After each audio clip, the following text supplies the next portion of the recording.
ముఖ్యంగా ఈరోజు పశ్చిమ గోదావరి జిల్లా, అలాగే తూర్పుగోదావరి జిల్లా, కృష్ణా జిల్లా, ప్రకాశం జిల్లా, అలాగే విశాఖపట్నం, విజయనగరం జిల్లాలు, ఈ ప్రాంతాలకు సంబంధించిన ప్రజలందరికీ కూడా, ముఖ్యంగా రాష్ట్ర ప్రజలకి అందరికీ కూడా ఒక షాకింగ్ ఏంటంటే, కోడిపందాలకు సంబంధించి హైకోర్టు ఇచ్చిన తీర్పు.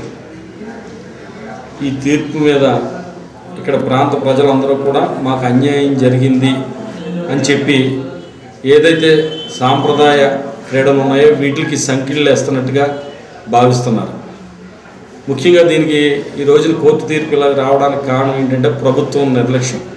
ప్రభుత్వం తరపున న్యాయవాది సక్రమంగా వాదించకపోవడం వల్ల ఇటువంటి తీర్పు వచ్చింది. ఎన్నికల ముందు అయితే తెలుగుదేశం పార్టీ నాయకులు అందరూ కూడా ఏదో చట్టం తీసుకొస్తాం, దీనికి కోడి పందాలు అన్నీ కూడా జరగడానికే అని చెప్పి నమ్మించి మోసం చేయడం జరిగింది. ఇప్పుడైతే అదే ప్రభుత్వం మరి అధికారంలోకి వచ్చిందా, అందరినీ నమ్మించి అనేక వాగ్దానాలు చేసి ఓట్లు వేయించుకుని అధికారంలోకి వచ్చిన తర్వాత ఈ రోజున ప్రజలను మర్చిపోతుంది. కనీసం ఎన్నో వాగ్దానాలు చేశారు, ఏ ఒక్క వాగ్దానం కూడా అమలు చేయలేదు.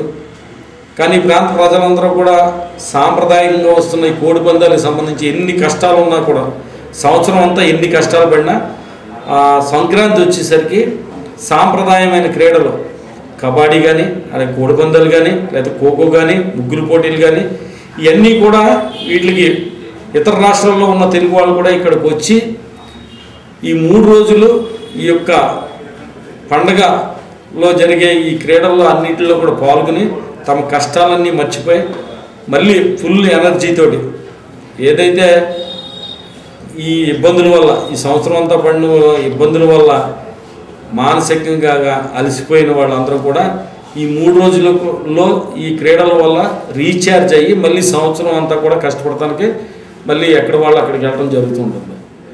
అటువంటి ప్రజలందరినీ కూడా మరి ఈ రోజునే విఘాతం కలిగింది. ఇది తప్పనిసరిగా అన్యాయం జరిగింది. దీనికి సుప్రీంకోర్టుకి మన జిల్లా నాయకులు రఘురామకృష్ణరాజు గారు వెళ్ళి న్యాయం కోసం అక్కడ పోరాడతానని చెప్పారు. ఇది ఒకటి సంతోషించదగ్గ విషయం.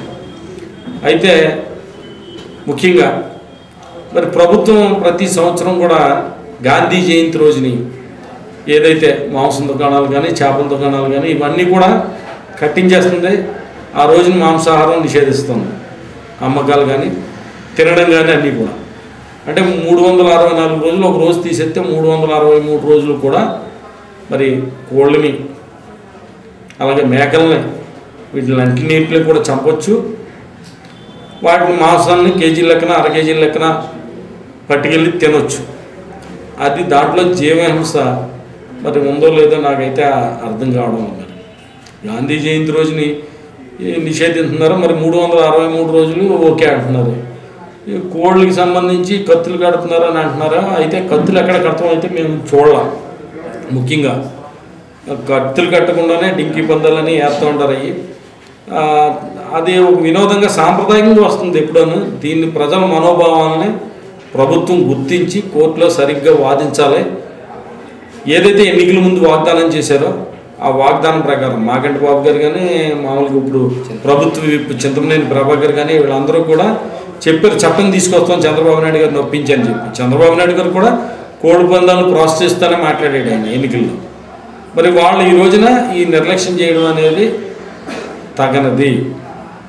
అలాగే తప్పనిసరిగా వీటికి అనుమతి ఇవ్వడానికి ప్రభుత్వం తరపు నుంచి కూడా పూర్తిగా పనిచేయాలని, సరైన సమర్థవంతమైన మరి ప్రభుత్వ న్యాయవాదిని అక్కడ పెట్టి వాదించాలని చెప్పి కోరుతున్నాం. కోస్తా జిల్లాలో ఏవైతే ఉన్నాయో అవన్నీ కూడా ఆచారపూర్వకంగా పెద్దలు అందరూ కూడా సంక్రాంతి వేడుకలు ఎంతో ఘనంగా నిర్వహించుకుంటారు.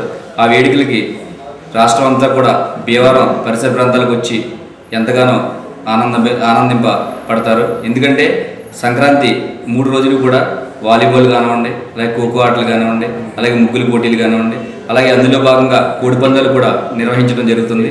దానికి ఈ రోజున హైకోర్టు నిషేధించాయని చెప్పి తీర్పునివ్వడం జరిగింది. దానికి మేము చాలా బాధాకరంగా భావిస్తున్నాం.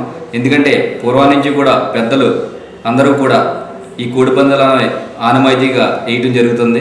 కాబట్టి ఇటువంటి నిర్ణయాన్ని రేపు రఘురామకృష్ణరాజు గారు సుప్రీంకోర్టుకి వెళ్ళి స్టే తెస్తానని చెప్పి చెప్పడం జరుగుతుంది. దీనికి మేము ఆయనకి ఎంతగానో అభినందిస్తూ సెలవు తీసుకుంటాం.